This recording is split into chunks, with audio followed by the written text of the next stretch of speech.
परम पूज्य श्री महाराज जी के YouTube चैनल को सब्सक्राइब करें तथा पूज्य महाराज श्री जी की कथाओं को सर्वप्रथम देखने के लिए बेल आइकन दबाना ना भूलें।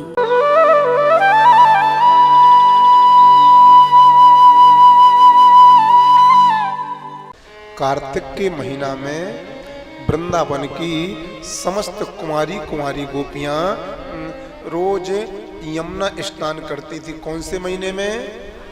वाह, कार्तिक के महीने में। और क्या करती थी स्नान करने के बाद में?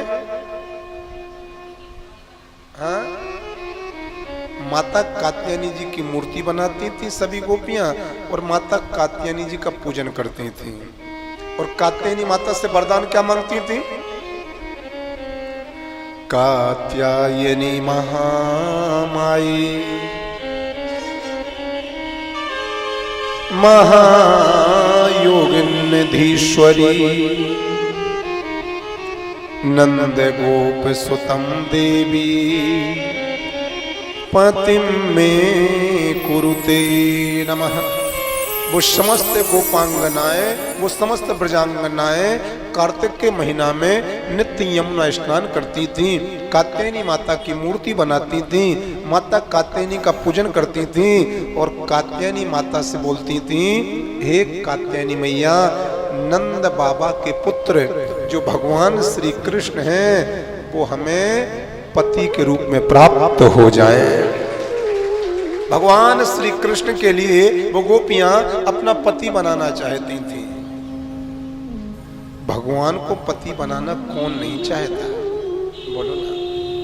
भगवान जी से रिश्ता जोड़ना कौन नहीं चाहता?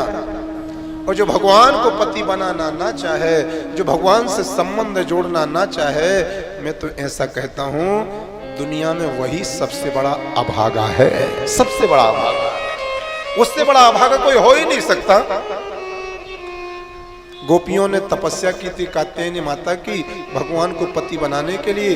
भगवान ने क्या वरदान दिया था गोपियों को? गोपियों, तपस्या, साधना, भजन कभी बेकार नहीं जाते हैं। आप लोगों ने मेरे लिए अपना पति बनाने के लिए एक कात्यायनी माता का अनुष्ठान किया है, तो मैं कृष्ण आप गोपियों के लिए वरदान देता हूं कि आगामी समय में जब शरद पूर्णिमा की रात्रि आएगी तो मैं कृष्ण इसी वृंदावन में रात्रि के समय में बंसी बजाऊंगा और मेरी बंसी को जो जो गोपी सुनेगी और वो यमुना के तट पर आएगी तो मैं महारास करूंगा और जो गोपी महारास की लीला में शामिल हो जाएगी उनको मैं अपनी पत्नी बनाऊंगा और मैं कृष्ण उन गोपियों का पति बनूंगा। भैया, गोपियां प्रसन्न होकर के, प्रफुल्लित होकर के अपने अपने घर चली गई। क्यों? शरद पूर्णिमा की रात्रि में भगवान हमारे साथ में महारास करेंगे। गोपियां इंतजार करने लगी कि कब शरद पूर्णिमा की रात्रि आवे, कब भगवान हमारे साथ में महारास करें, कब भगवान हमें अपनी पत्नी बनावे और कब भगवान हमारे पति बने। समय जाते नहीं लागही बारा। तो आज कृपा हुई कि हमारे वृंदावन में वो शरद पूर्णिमा की रात्रि प्रकट हो गई। भगवान पिता रात्रि, कौन सी रात्रि? बोलो ना। वो रात्रि, कौन सी रात्रि? जिस रात्रि का साक्षी भगवान ने गोपियों के लिए आश्वासन दिया था। कौन सी रात्रि? शरद पूर्णिमा की रात्रि। भगवान पिता रात्रि सरदोत फुल्ल मल्लिका। शरद ऋतु के जैसा वातावरण बन गया, चंद्रमा प्रकाशित है और शरद पूर्णिमा की रात्रि में चंद्रमा में से अमृत बरसता है। मेरे प्यारे, जग जाहिर है। यमुना के किनारे किनारे पर सुंदर सुंदर फुलवारी लगी है और कवि कहते हैं चारू चंद की चंचल किरणें खेल रही थीं जल थल में। रात्रि के 12 बजा। भगवान की उम्र है अभी मात्र 9.5 वर्ष की। कितने बड़े भगवान जी अभी, बोलो ना। महाराज के अवसर पर भगवान की उम्र 9.5 वर्ष की है। जैसे भगवान शयन कर रहे थे, भगवान ने देखा रात्रि के 12 बज गए। भगवान ने देखा रात्रि के 12 बज गए। अचानक से 9.5 वर्ष के मेरे कन्हैया की निद्रा खुली। जैसे भगवान की निद्रा खुली, ओहो मैं तो सो रहा हूं। आज की रात्रि का मैंने गोपियों के लिए आश्वासन दिया है, वो सभी गोपियां मेरा इंतजार कर रही होंगी। भगवान जी जल्दी से उठे। रात्रि के 12 बजे भगवान ने स्नान किया। भगवान जी ने अपना श्रृंगार किया और भगवान जी हाथ में बांसुरी लेकर के और सीधी रात्रि के 12 बजे पहुंचे हैं यमुना जी के किनारे पर। जब भगवान जी यमुना जी के किनारे पर पहुंचे शरद पूर्णिमा की रात्रि में, वहां एक भी गोपी नहीं थी, भगवान ने कहा ये तो यहां तो एक भी नहीं आई।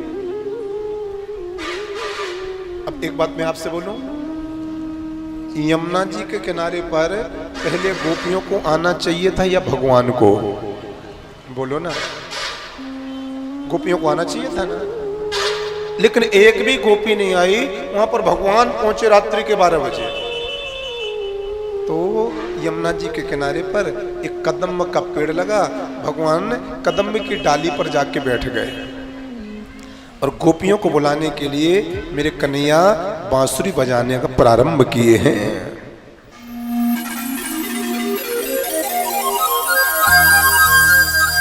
गोपियों को बुलाने के लिए भगवान बंसी बजा रहे हैं। जैसे ही भगवान ने बंसी बजाई, भगवान की बंसी को सबसे पहले किसने सुना मालूम है? हाँ, भगवान की बंसी को सबसे पहले सुना योग माया ने। भगवान की बांसुरी की पवित्र धुन को सुन करके योग माया प्रकट हुई। रात्रि में भगवान को प्रणाम किया और भगवान से बोली, नारायण भगवान परमात्मा ये कौन सी लीला करने जा रहे हो? कभी कभी सुबह 5 बजे बंसी बजाते थे, लीला समझ में आती थी। कभी कभी दोपहर के 12 बजे बंसी बजाते थे, लीला समझ में आती थी। कभी कभी शाम को 6 बजे बंसी बजाते थे, लीला समझ में आती थी।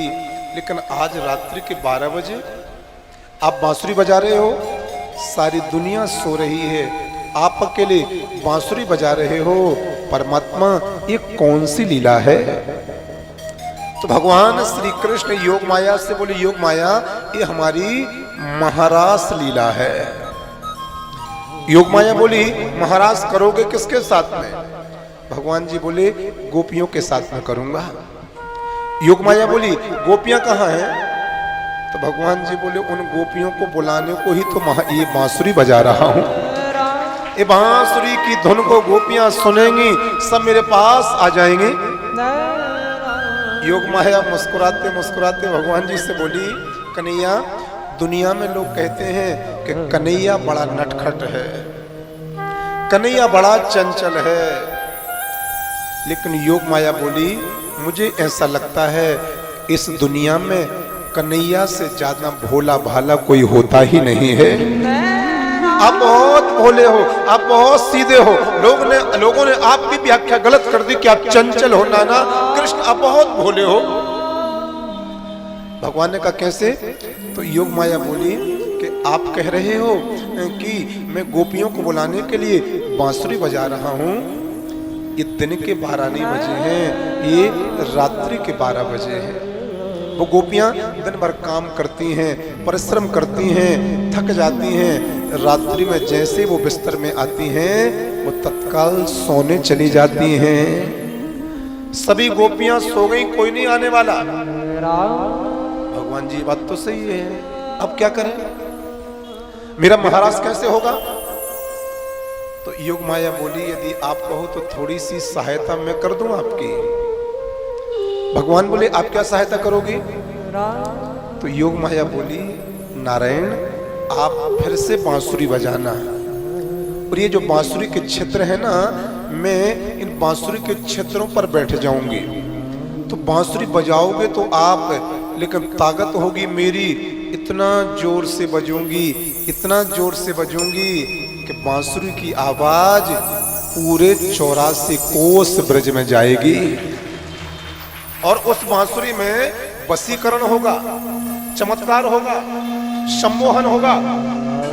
जो जो गोपी बंसी की तान को सुनेगी उस गोपी को लगेगा कि भगवान मुझे ही बुला रहे हैं, केवल मुझे ही बुला रहे। तो उस गोपी को प्राउड फील होगा, परमात्मा ने मुझे बुलाया, मेरा नाम लिया। इसलिए वो गोपी जहां भी व्यस्त होगी, जिस काम में डूबी होगी, वो सीधी दौड़ी दौड़ी मेरे पास आ जाएगी। जब आपके पास आ जाए तो फिर आप करना गोपियों के साथ महाराज, आप गोपियों को करना प्रसन्न, आप गोपियों की मनोकामना करना पूरी। भगवान जी बोले योग माया ये तो आपकी बहुत बड़ी सहायता हो जाएगी, इसके बदले में मैं आपको क्या दूंगा? तो भगवान से योग माया बोली कन्हैया भैया,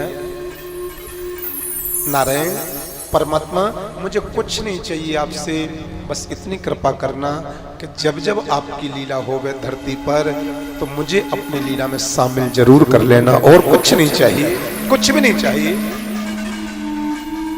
भगवान ने अपने होठों पर बंसी रखी। भगवान के बंसी के छिद्रों पर योग माया अपनी पूर्ण कृपा से बैठी, और जैसे भगवान ने योग माया का आश्रय लेकर के रात्रि के 12 बजे दूसरी बार बंसी बजाई है मेरे प्यारे। वाह, भगवान की बांसुरी बज रही है।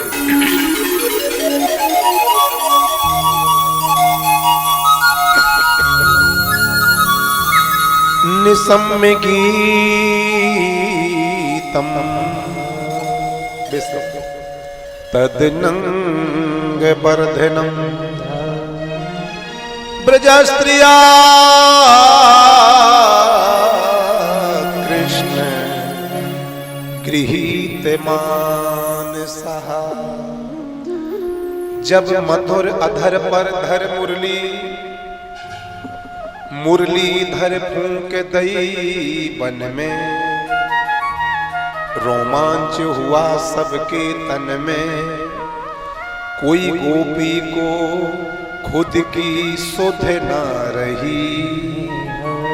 योग माया का आश्रय लेकर के जब भगवान ने बंसी बजाई है, और भगवान की बंसी की धुन पूरे 84 कोस के ब्रजमंडल में पहुंची है, जिस गोपी के कानों में कमल भैया बंसी की आवाज पहुंची, वो गोपी भगवान के पास जाने को तड़प उठी, पागल हो गई मेरे प्यारे।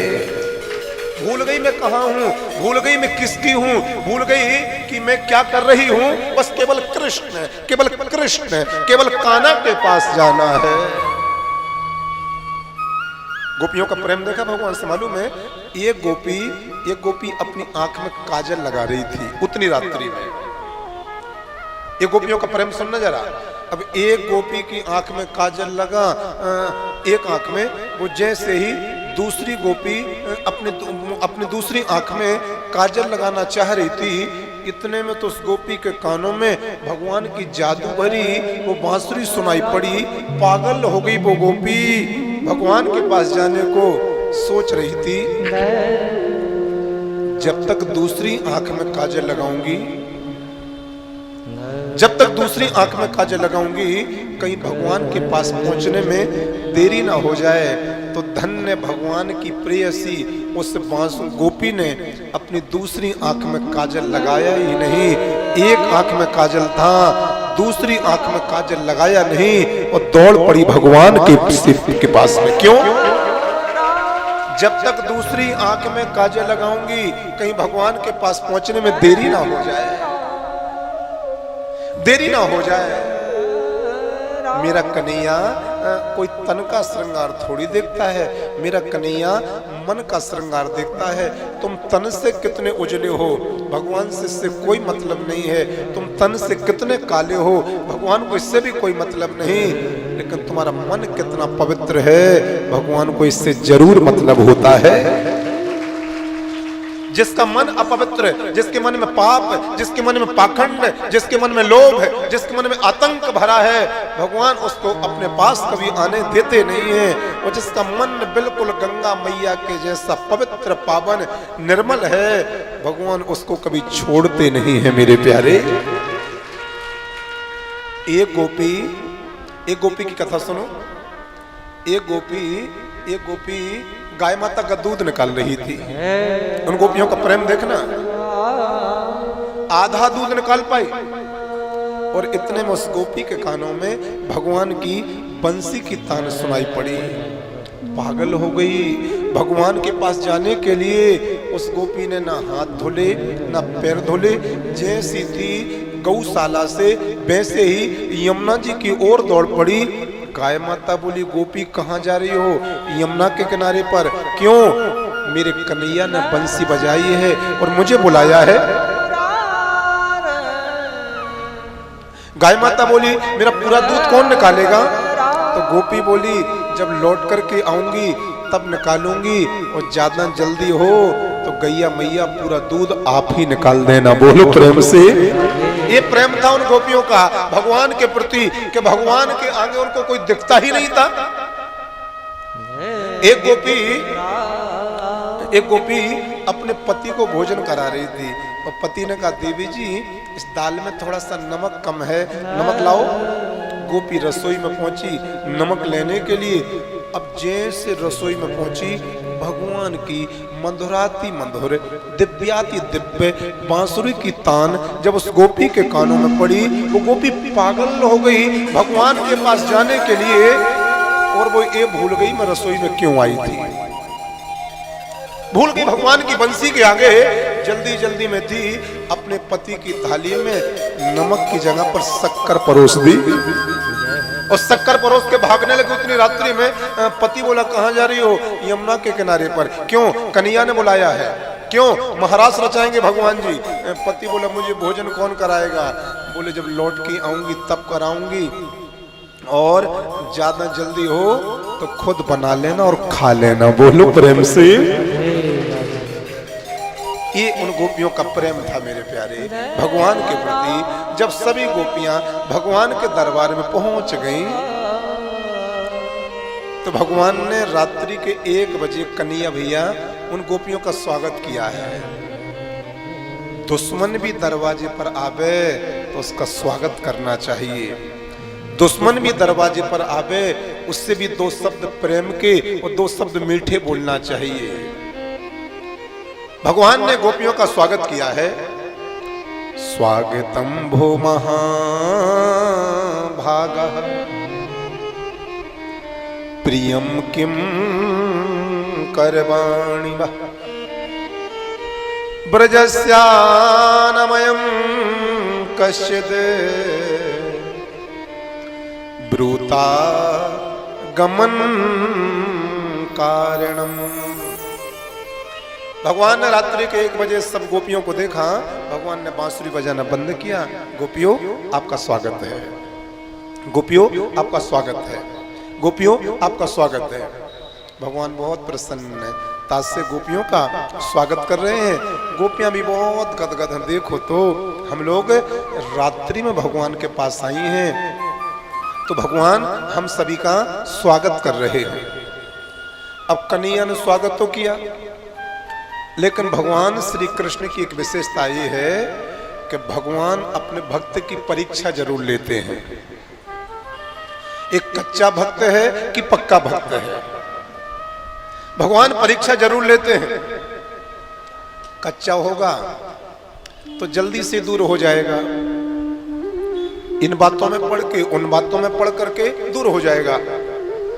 लेकिन यदि पक्का भक्त होगा तो भगवान तो केवल मेरे हैं, हम तो अपने भगवान के हैं, हमें दूसरों की बातों सुनकर क्या लेना देना, हम तो उनके थे उनके ही रहेंगे। बोलो प्रेम से। तो भगवान ने परीक्षा ली। भगवान ने कहा गोपियों आपका स्वागत तो है, लेकिन एक बात बताओ, इतनी रात्रि में मेरे पास क्यों आई हो?